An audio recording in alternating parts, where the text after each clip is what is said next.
보호하시는 하나님의 은혜가 우리 모든 성도님들의 가정에 또 모든 성도님들의 삶에 함께 하시기를 간절히 축원합니다. 특히 불안한 시대를 살아가는 우리에게 더더욱 하나님의 특별한 보호하심이 함께 하시기를 간절히 소망합니다. 우리가 이렇게 서로 축복을 빌어줘야 합니다. 축복을 빌면 축복이 갑니다.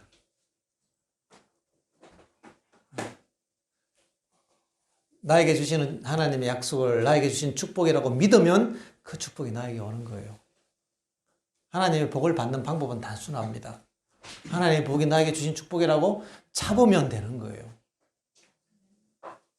그래서 예수님께서 제자들을 만날 때 꼭 이렇게 축복해 주죠. 너희에게 평강이 있을지어다. 세상의 어떤 복보다 가장 귀한 복은 마음의 평강인 것입니다. 마음이 평안하고 안정스럽고 건강한 상태. 이거보다 더 큰 축복이 있습니까? 예수님께서 제자들을 만날 때마다 너희에게 평강이 있을지어다 라고 축복하셨는데 예수님께서 하신 그 평강의 축복이 우리 모든 성도님들에게 있으면 참 좋겠습니다. 정언의 말씀에 보니까요. 마지막 시대에 많은 재난들, 전염병, 지진, 해일, 화재, 태풍 이런 것들이 많이 일어난다고 했어요. 그러면서 그 재난들의 의미를 이렇게 설명했습니다. 이것은 하나님 백성들을 깨우기 위한 하나님께서 주시는 징조이다. 그냥 가만히 있다가 어느 날 갑자기 1월 협령 딱 내리고요. 어느 날 갑자기 예수님 탁 재림하시면 어떨까요?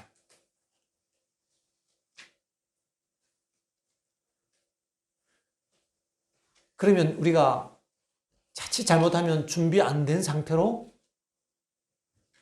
졸다가 마지막을 맞이할 위험도 있습니다. 그래서 마지막 시대에, 특별히 마지막 시대에 하나님께서 전염병, 해일, 태풍, 지진, 홍수, 화재, 기근, 우박, 처처의 기근과 지진과 전쟁들 이런 소문들이 막 흉흉하게 일어나고 막 연달아서 막 일어난다는 것은 예수님께서 오실 때가 아주 가까웠다는 것을 하나님의 백성이 그것을 깨닫고 그것을 볼 때 야, 주님의 재림이 가깝구나. 그것을 깨닫고 느끼라고 주시는 하나님의 징조라고 말씀하셨다는데 우리가 주목해야 합니다. 지난 주에 우리 조장로님께서도 그런 말씀을 주셨는데요. 2020년대가 되면서 마지막을 알리는 징조들이 연이어서 어느 국지적이 아니라 전 세계적으로 막 일어나니까요. 갑자기 정신이 좀 차려지는 것 같지 않습니까? 우리가 정신을 차려야 될 때가 된 것 같아요. 뿐만 아니라 우리가 그런 이 징조로 인하여 두려워하고 낙심하고 불안해하고 그것만 바라볼 것이 아니라 그리스도인은 이런 징조를 볼 때에 누가 오실 때가 가까웠다? 예수님이 오실 때가 가까웠다 하는 것을 기억하고 우리의 시선을 예수님에게로 돌려야 하는 것입니다. 우리의 시선을 징조로 돌리는 게 아니고요. 우리의 시선을 예수님께 돌려야 합니다. 우리 자는 친구들을 좀 깨워서 말씀을 듣도록 도와주세요. 자기 옆자리에 자는 친구들을 깨워서 말씀을 들어야 합니다. 왜냐하면 예수님께서 오시니까 다 졸며 자다가 신랑을 못 맞이할 수가 있죠. 그래서 깨어나야 합니다. 주님께서 오실 때가 심히 가깝습니다. 어느 날 문득 그런 생각이 들었습니다.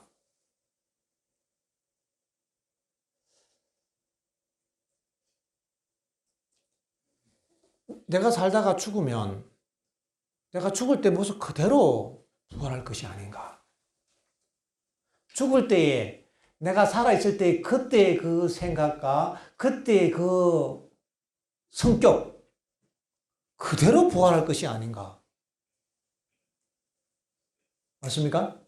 그것이 우리가 가진 기별이잖아요. 그것이 성경에서 말하는 기별입니다.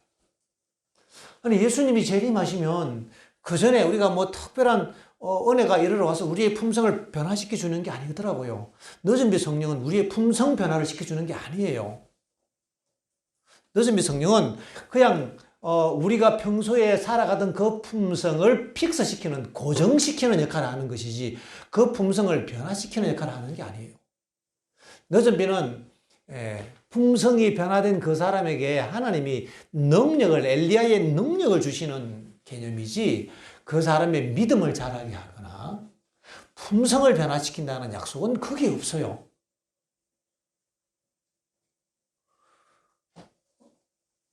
그러면 품성이 준비되지 않은 사람들이 늦은 비 성령을 받으면 어떻게 돼요? 멸망당하는 겁니다. 왜? 그대로 딱 고정, 그대로 멈춰라, 딱 이래 되는 거예요. 심각한 일이죠. 은혜의 시가 끝난다는 얘기는요, 늦은 비 성령이 내린다는 얘기는 하나님 백성의 품성을 고정시키는 것입니다.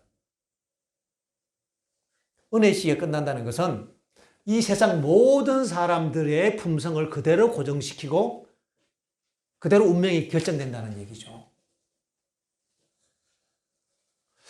그래서 제가 이런 걸 제가 가만히 생각하면서 가만히 생각해보니까 이게 보통 심각한 문제가 아니에요. 내가 오늘 죽을 수도 있고 내일 죽을 수도 있는데 이제 멀지 않아 조만간 우리는 늦은 비 성령을 믿고 기다리고 있는데 아니 내 이런 모습으로 이 하늘에 가서 내가 하늘 거민들하고 이렇게 지낸다고 생각하니까 안 되겠더라고요. 한번 생각해 보시길 바랍니다. 내가 지금 이 모습 이대로 내가 하늘에 가서 하늘 거민들과 하늘 천사들과 함께 살고 예수님과 살고 하늘 거민들과 함께 산다고 생각해 보세요. 그럼 나 말고 내 옆에 친구 한번 보겠습니다. 내 친구가 지금 하늘에 가갖고 나랑 하늘에 가서 하늘 거민들 같이 어울려 살 수 있겠나? 이쯤 생각하니까요, 이게 심각한 문제예요. 우리는 지금 우리의 품성이 달라져야 하는 것입니다. 지금 변해야 되는 거예요. 1월 협력 나서 나중에 변하는 것도 아니고요. 죽고 나서 변하는 것도 아니고 지금 오늘 우리가 변해야 되겠더라고요. 오늘. 왜냐하면 우리에게 주어진 날이 오늘밖에 없어요. 내일은 아무도 모르잖아요. 그래서 오늘 내가 하늘에서 살 수 있는, 내가 하나님과 만날 수 있는 그런 이타적이고 온유하고 친절하고 겸손하고 남에게 관대하고 예의 바르고 누가 나를 화나게 하고 나를 무시할 때 그때 내가 그것이 막 자존심 상해서 막 끌어오르는 게 아니고 그때 그런 것들을 예수님처럼 겸손하게 온유한 마음으로 받아들일 수 있는, 이게 하나님의 성품이잖아요. 이게 신의 성품이더라고요. 이것이 가장 위대하고 가장 가치 있는 모습인데 이게 내가 오늘 나에게 이것이 이루어져야 되는구나 하는 생각을 하니까요 갑자기 숙연해졌습니다.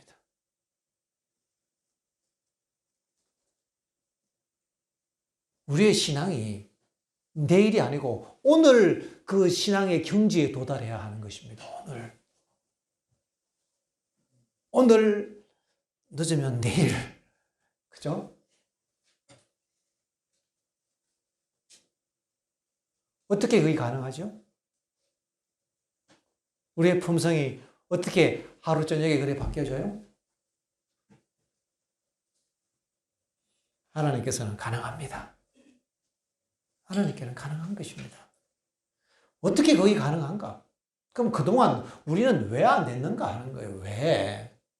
신앙을 40년하고 50년 했는데, 5년하고 10년 했는데, 내가 안식일 진리도 정통하게 다 이해하고, 그걸 안식일을 풀어 설명을 하면 몇 시간 내가 강의할 수가 있고, 제천상 기술도 내가 쫙 깨어 있고 금강기부터 내가 다 알고 있고 계시록부터 아니 창세기부터 계시록까지 66권인 거 내가 다 알고 있는데 예수님 나를 위해 돌아가셨다는 것도 내가 알고 있는데 왜 나는 변화되지 않고 내가 알고 있는 그 믿음이 어떻게 나를 구원해 주지를 못하고 여전히 나는 죄 아래서 이렇게 허덕이고 도대체 언제까지 나는 그렇게 죄 아래서 살아가며 언제까지 죄에 결박된 상태로 죄가 끄는 대로 노예처럼 끌려다녀야 할 것인가?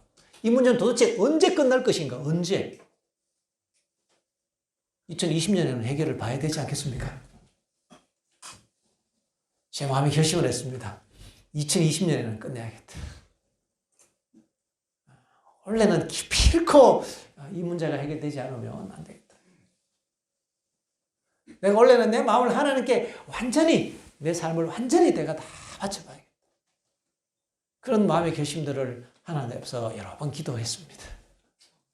내가 한번 그동안 보니까요 안 됐던 이유가 뭔가 다 안 바친 거예요. 뭔가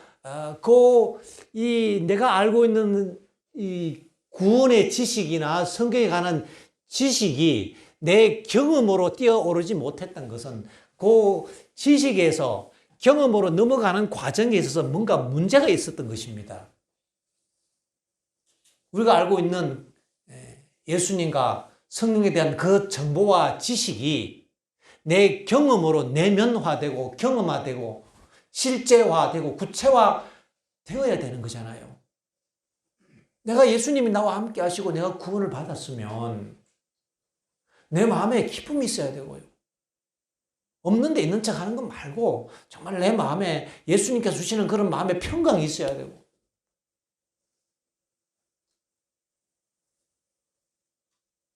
예수님 주시는 그런 행복이 있어야 되는 거예요.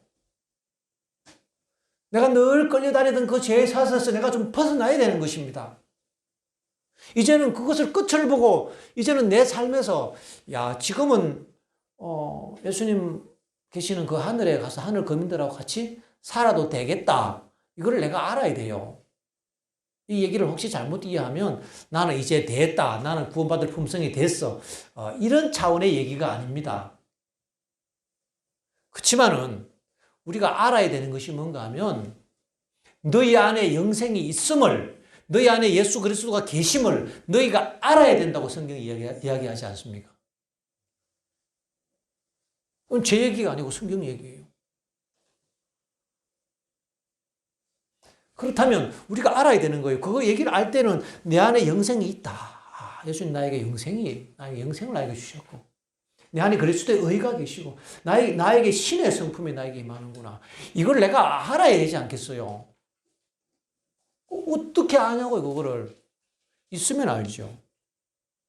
그래서 적어도 우리가 나는 이제 구원받았다 하고 그렇게 거드름 피우는 사람이 아니고 신의 성품은 어떤 게 신의 성품인가 하면 가장 겸손한 게 신의 성품이잖아요.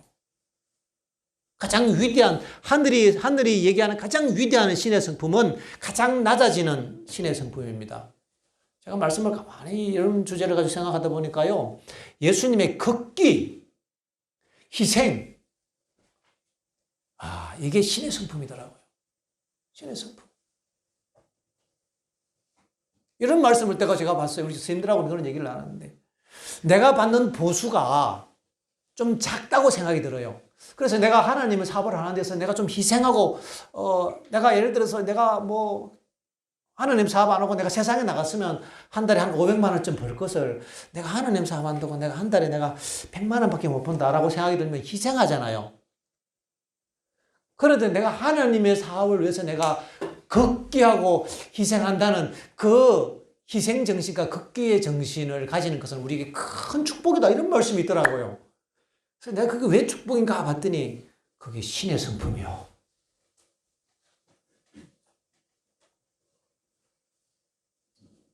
우리의 신앙의 이 목표가 신의 성품에 도달하는 거잖아요. 극기와 희생, 관대함과 양보, 겸손, 모욕과 멸시를 받을 때에도 내 자존심이 죽고 내가 죽고 그때 우리는 예수님을 생각하는 거예요. 맞아. 내가 이렇게 모욕과 멸시를 받을 때 예수님을 생각하고 그걸 참으면 이게 정말 위대한 것이지. 다윗은 예수님 하나님 생각하고 참았어요. 그가 도망갈 때에 맨발로 감람산을 넘어서 이 자기를 죽이려 해서 자기 아들 피해서 도망갈 때에 그때 사울 집안의 족속인 그 시므이가 돌멩이를 집어 던지면서 비루한 자여 피 흘린 자여 가거라 가거라. 아니 그래도 아직까지 근력과 힘이 있는데 참 그 사람도 이게 간이 배밖에 나왔지요. 아마 제정신이 아니었던 것 같아요. 어떻게 도망간다고 왕한테 막 이렇게 돌멩이질하면서 저주하고 모욕하고 이렇게 하니까 다윗은 가만히 있는데 그 옆에 있던 이 장군들이 너무 견딜 수가 없는 거예요. 그래서 왕이요, 나에게 좀 제발 허락해 주십시오. 내가 건너가서 제 목을 좀 잘라놓고 오겠습니다. 저를 제발 가게 허락해 주십시오. 라고 왕한테 간청을 합니다. 그런데 그때 다윗은 자기를 저주하고 모욕하고 멸시하는 그 시므이 얘기를 들으면서 예수님을 생각한 것입니다. 하나님이 누굴 생각했다고요?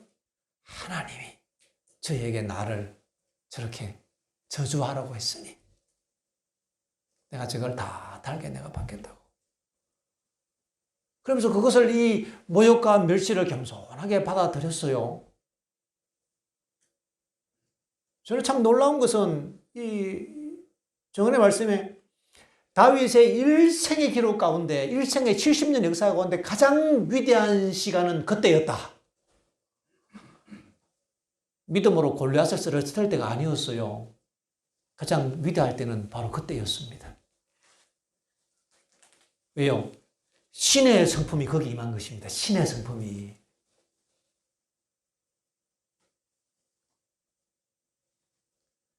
위기의 순간에 다윗은 하나님을 바라봄으로 그에게 신의 성품이 임한 것이죠.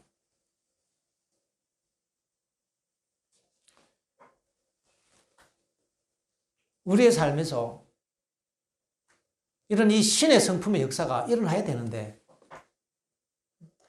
이 모습으로 우리가 하늘에 가서 같이 살아야 되잖아요. 근데 왜 우리의 삶에서는 그렇게 오랫동안 신앙을 했는데 왜 삶에서는 좀 되다가 말고 앞으로 가다가 또 다시 미끄러지고 가다가 말고 이거 왜 그거를 마지막 그거를 못 뛰어넘느냐 이 말이에요. 왜?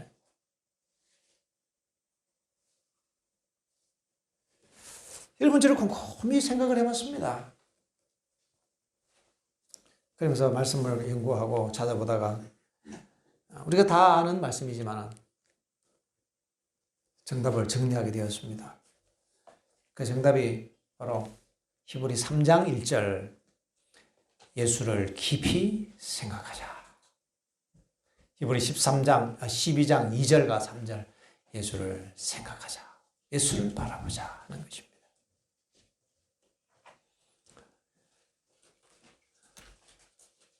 요즘 저희들이 아침에 열린 아침 기도회를 합니다. 8시 반부터 9시 10분까지 교회에서 열린 기도회를 합니다.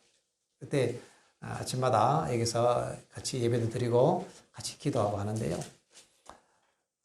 이제 그 아침 열린 기도회 실황을 우리가 녹화를 해서 학부모님들에도 같이 다 보내서 함께 이제 열린 기도에 동참하도록 그렇게 이제 하려고 하고 있습니다.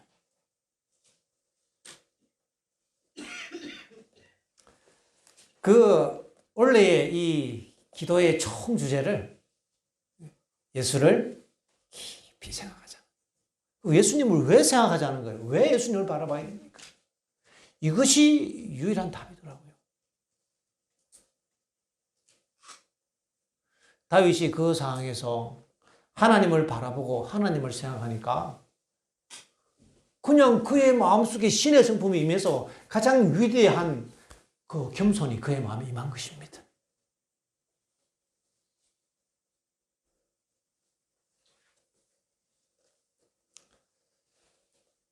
우리 안에 예수님의 품성이 이루어져서 하늘 금이라고 같이 살 준비, 원래는 좀 한번 끝내보자.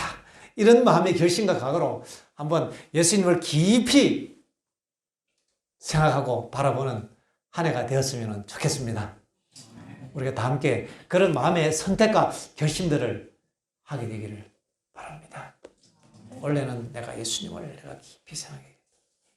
근데 예수님을 깊이 생각하는데 아침에만 생각하지 말고 1시간에 한 번씩 1시간에 한 번씩만 우리가 예수님을 명상하면 어떻게 될까요? 뭔가 달라지겠습니까? 그러면 곧 이 한계를 뛰어넘을 수 있을까요? 그때부터 사람이 변하는 겁니다. 내가 1시간에 한 번씩만 예수님 바라봐도 예수님을 다 명상하고 거기서 이제 조금 더 올라가면은요 30분에 한 번씩만 내가 예수님을 생각해도요 예수님을 생각하고 바라볼 때에 그 예수님의 품성이 내 안에 임하면서 나를 지배하는 거예요. 그분이 내 안에 살아계시는 거예요. 내가 바라보는 대상이 내 안에 머물지 않습니까? 그래서 그리스도가 내 안에 계시면 이 품성의 문제가 그냥 해결되는 거예요. 그냥. 그리스도인은 화가 안 날까요? 그리스도인도 피곤하고 그리스도인도 때로는 화가 나요. 기분 나쁠 때가 있지요. 우리가 다 연약한 사람들이고 또 그렇게 살아가는데 우리는 익숙해져 있기 때문에 이 감정도 습관이에요. 감정도 습관. 누가 뭐라고 했을 때에 짜증 잘 내는 사람들은 그렇게 짜증 잘 내는 쪽으로의 감정이 습관이 들어서 길이 난 거예요. 감정도. 생각도 습관인 것입니다. 습관적으로 우리가 그렇게 하거든요. 그래서 내 마음속에 올라오는 그것도 습관이에요. 습관. 그래서 우리는 그렇게 이미 조상 대대로 살아왔고 또 지금까지 그렇게 살아왔기 때문에 당연히 어떤 상황이 되면 이렇게 반응해야 된다는 공식이 프로그램화되어 있는 것입니다. 이렇게 할 때는 이렇게 올라와야 된다는 프로그램이 되어 있는 거예요. 우리 안에는. 그것이 하루 이틀도 아니고요. 수천 번 반복해서 습관이 되어 있는 거죠. 감정이 나타나는 습관, 말의 습관, 생각의 습관들. 이거 어떻게 해결을 해요? 그래서 수시로 우리가 원치 않는 그런 감정들이 옛 습관과 그런 유전받은 조상 대대로부터 습관된 것을 유전이라고 부르고 내 대해서 반복해서 만들어낸 것을 습관이라고 한다면 조상들의 습관과 나의 습관이 합쳐져서 불쑥 올라오는 것입니다. 이미 그렇게 세팅이 된 거예요.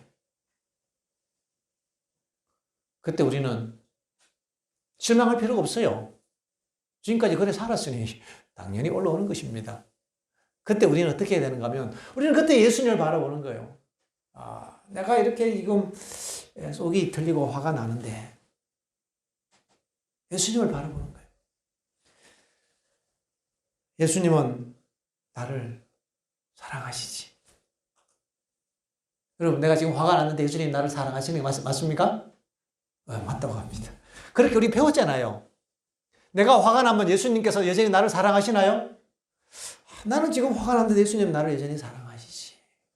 예수님을 바로 생각하는 거지 않습니까? 그때 우리의 생각을 예수님께 고정하는 거예요. 그 순간 누가 뭐라 그러면 내가 좀 손해보면요. 기분이 나빠요. 이게 좀 손해보면. 누가 내 자존심 좀 건들면 수가 털리는 거예요. 그때 우리는 예수님을 생각하는 거예요. 아, 예수님이 지금 내 곁에 함께 계시지.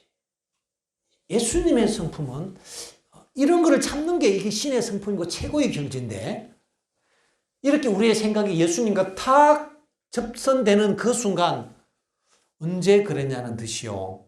언제 그랬냐는 듯이 갑자기 내 감정이 내 생각이 확 바뀌어버려요. 예수님과 딱 생각으로 접선되는 그 순간 그것이 뭔가 하면 12년을 혈루증으로 앓는 그 여인이 예수님을 내가 옷자락을 만지면 낫겠다라는 그 생각, 그 한 생각에 집중하고 예수님 옷자락을 딱 만졌을 때에 나았던 것과 같은 이치입니다. 우리가요, 너무 12년을 혈루증으로 앓는 그 여인이 믿음이 좋아서 예수님을 믿음으로 만졌더니 나았더라고 하니까 이 믿음이 너무 추상적이라. 그 여자는 믿음이 좋았고 나는 믿음이 없대요. 나는 잘 안 되는 거예요. 바꿔야 합니다, 생각을. 단어를 바꾸겠습니다, 단어를. 그 단어에 대한 이 피상적인 고정관념 때문에 우리가 이게 경험화되지 않는 거예요. 단어를 바꾸겠습니다. 12년을 혈루증으로 앓던 그 여인이 내가 예수님을 만지면 나을 것이다 라는 생각을 하면서 예수님과 접촉되는 그 순간 나았더라. 맞습니까? 똑같은 거예요. 그래서 우리가 예수님을 깊이 생각하고 예수님을 바라보는 그 순간 하나님의 능력이 우리에게 막 이렇게 그냥 전류처럼 촥 임하면서 찌릿하면서요. 그때 우리의 자존심, 우리의 자아가 사라지고 그리스도의 영이 내 안에 임하시는 겁니다. 우리는 이런 과정을 통해서 오늘 내 마음에 하나님의 평강이 있고 오늘 내 마음에 신의 성품이 임하고 오늘 내 마음속에 예수님의 사랑이 있어서 오늘 내 안에 계신 그리스도의 마음으로 우리는 하늘 거민들과 만날 수 있는 준비를 해야 되지 않겠습니까? 그렇게 예수님과 함께 살다가 한 걸음 더 내디디면 그것이 하늘이어야 합니다. 이것이 그리스도인의 특권인 것입니다. 어떻게 해야 되냐고요? 예수님을 깊이 생각해야 합니다. 예수님을 자주 생각해야 합니다. 우리가 아침 기도회 때 정로의 계단을 공부하고 있습니다. 오늘까지 1장을 했는데요. 1장 뒷부분에 있는 말씀입니다. 그리스도의 죽음을 믿는 믿음을 통하여 우리는 하나님의 자녀가 된다. 이 얘기를 다른 말을 바꾸면 예수님께서 나를 위하여 죽으셨다 하는 것을 생각하면 하나님의 자녀가 된다. 이 말이에요. 잘못 바꿨습니까? 성경적인 바꿈인 거예요.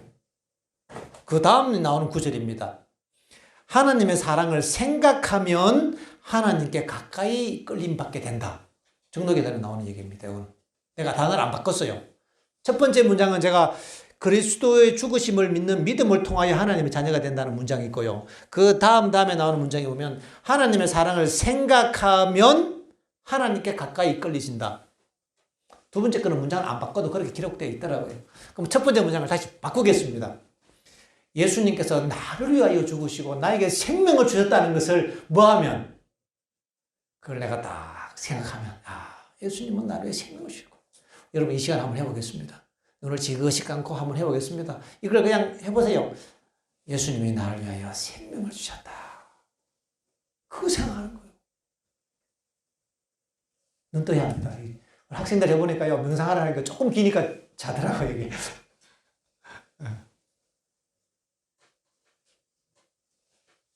예수님께서 나를 위해 생명을 주셨다라는 생각을 내가 딱 잡는 순간 우리는 뭐가 되는가 하면 하나님의 자녀가 된대요. 우리도 할 수 있습니까? 우리도 할 수 있습니다.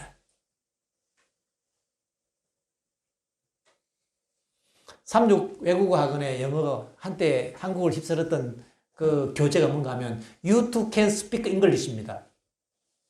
You too can speak English. 한국을 휩쓸었던 36 외국어 학원 교재예요. 너도 영어 할 수 있다 이거예요. 너도 영어 할 수 있다. 우리도 할 수 있습니까? 우리도 할 수 있어요. 왜? 하나님께서 우리에게 다 우리가 하라고 주셨잖아요. 이 일은 하나님이 해주시나요? 우리가 해야 되나요? 예수님을 믿는 그 믿음, 예수님을 바라보는 거, 예수님을 생각하는 거, 그 예수님이 해주시나요? 우리가 하나요? 성경에 보니까 예수를 깊이 생각하라. 명령이잖아요. 우리 보고 하라는 얘기입니다. 하나님께서 우리에게 생각하는 능력을 주셨고 힘을 주셨기 때문에 우리가 그 예수님을 생각하지 않으면 구원받을 수가 없어요. 그 예수를 믿지 않으면 구원받을 수가 없어요. 믿는 것은 우리의 몫이에요. You too can speak English가 아니고 You too can 뭐예요? You too can think. 당신도 생각할 수 있다 이거예요. Jesus. 너도 예수님 생각할 수 있잖아요. 너도 예수님 생각할 수 있다. 나도 예수님 생각할 수 있고. 그 횟수가 몇 번이냐가 중요한 것입니다. 그 횟수만 느리면 구원받는 거예요. 맞습니까? 근데 그 횟수를요, 하루에 한 번씩 하고 일주일에 한 번씩 하면 이게 지식으로 끝나고 이게 그 다음을 넘어가지 못하는 거예요. 그러면 하루 한 번 하고 나머지는 뭘 생각했어요? 다 세상 생각하고, 다 다른 사람의 허물 생각하고, 나한테 남 잘못한 거 생각하고, 내가 잘못한 거 생각하고, 돈 버는 생각하고, 세상 재미 생각하고, 온갖 세상 생각하는데, 되나요? 어린 반번어치도 없죠? 횟수가 결정하는 것입니다. 횟수. 내가 얼만큼 예수님을 자주 많이 자주 생각해. 그래서 예수님께서 그랬어요. 쉬지 말고 기도하라. 1시간에 한 번씩, 30분에 한 번씩 우리는 우리의 생각을 예수님께 딱 집중해야 되는 겁니다. 예수님이 나를 위하여 생명을 주셨으니까 그분이 나와 함께 하시지. 하나님 나를 너무 사랑하신다. 내가 그분의 그 품성을 바라볼수록 우리는 그분의 사랑과 용서를 깨닫게 된다는 거예요. 깨닫게 된다는 얘기는 바라볼수록 야, 그러네.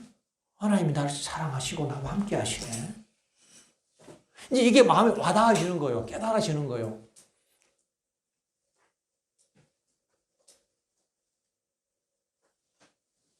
이 문장들이 정노의 계단 1장 뒷부분에 있더라고요.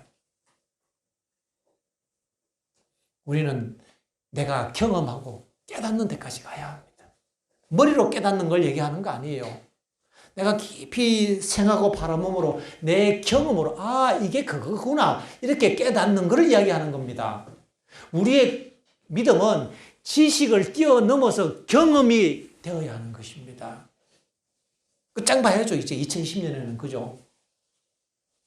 2020년에는 끝을 보겠다는 마음으로 한번 달려가려고 저는 마음에 결심을 했습니다. 결심을 했고 내가 이 예수님을 바라보는데 내가 어떤 내 사력을 한번 다해봐야겠다. 내가 한번 천력을 다해봐야겠다. 그런 마음의 결심들 제가 아주 이게 한두 번 해갖고 안 되더라고요. 해보니까요. 지난 연말부터 제가 이거 갖고 막 열심히 노력했는데요. 이게 한두 번이 될 문제가 아니에요. 막 한두 달, 몇 달 정도 하니까 조금 이제 습관이 좀 들어가 익숙해져 이게요. 조금 더 쉬워집니다. 감정도 길이 들고 생각도 길이 드는 거예요. 그래서 습관이 되고 품성이 된다는 얘기가 나오지 않습니까? 원래는 우리가 구원에 한 걸음 더 가까이 갔으면 좋겠습니다.